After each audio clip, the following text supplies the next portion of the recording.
प्रिय विद्यार्थियों, मेरा नाम अंजुल गोयल है और मैं एजुमेड ओवरसीज दिल्ली में जो लोकेटेड है उसका डायरेक्टर हूं।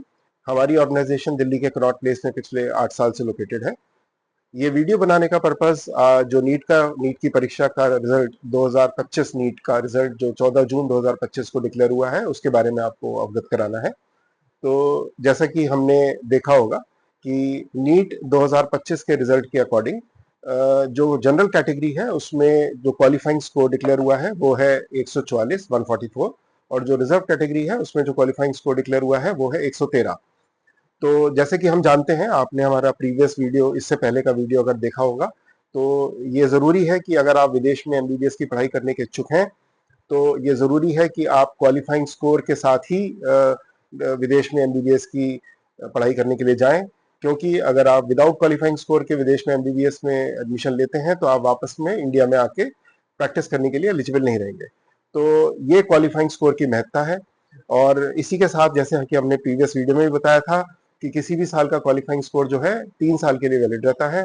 तो इसकी इंपॉर्टेंस क्या हुई कि 2023 का जो क्वालिफाइंग स्कोर है, सपोज आपने 2023 नीट में बैठे हैं और उसमें क्वालिफाइंग स्कोर अर्जित किया है, तो उसके बेसिस पर भी आप 2025 में एडमिशन ले सकते हैं। 2024 में भी अगर आपने नीट की परीक्षा में बैठे थे और क्वालिफाइंग स्कोर अर्जित किया था तो उसके बेसिस पर भी आप 2025 में एडमिशन ले सकते हैं।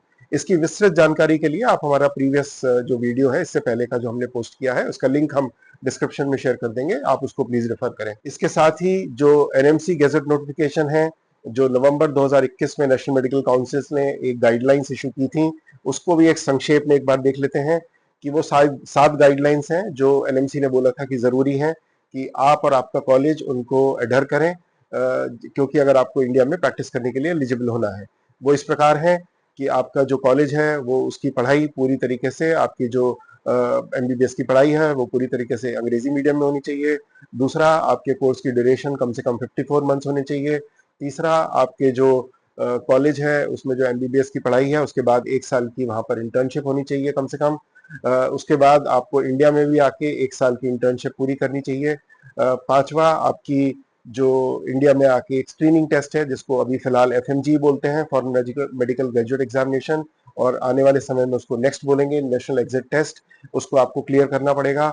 छठा, आप जिस कंट्री से पढ़ाई कर रहे हैं या आपने एमबीबीएस करी है वहां पर आप डॉक्टरी की प्रैक्टिस के लिए एलिजिबल होने चाहिए।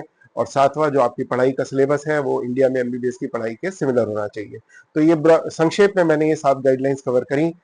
इसकी विस्तृत जानकारी के लिए आप अगेन हमारा जो प्रीवियस वीडियो हमने अपलोड किया है जिसका लिंक हम नीचे डिस्क्रिप्शन में शेयर करेंगे, आप उसको प्लीज रेफर करें। उसके बाद भी कोई डाउट हो तो you are most welcome to connect with us on the email ID and phone number, WhatsApp phone number, जो हम नीचे डिस्क्रिप्शन में देंगे आपको। मुझे उम्मीद है कि ये जो संक्षेप में हमने जानकारी अभी आपके साथ शेयर की है ये आपके लिए उपयोगी रहेगी और आने वाले समय में आपको सही निर्णय लेने के लिए सहायक रहेगी। इसी के साथ आपके उज्जवल भविष्य के लिए आपको शुभकामनाएं। धन्यवाद।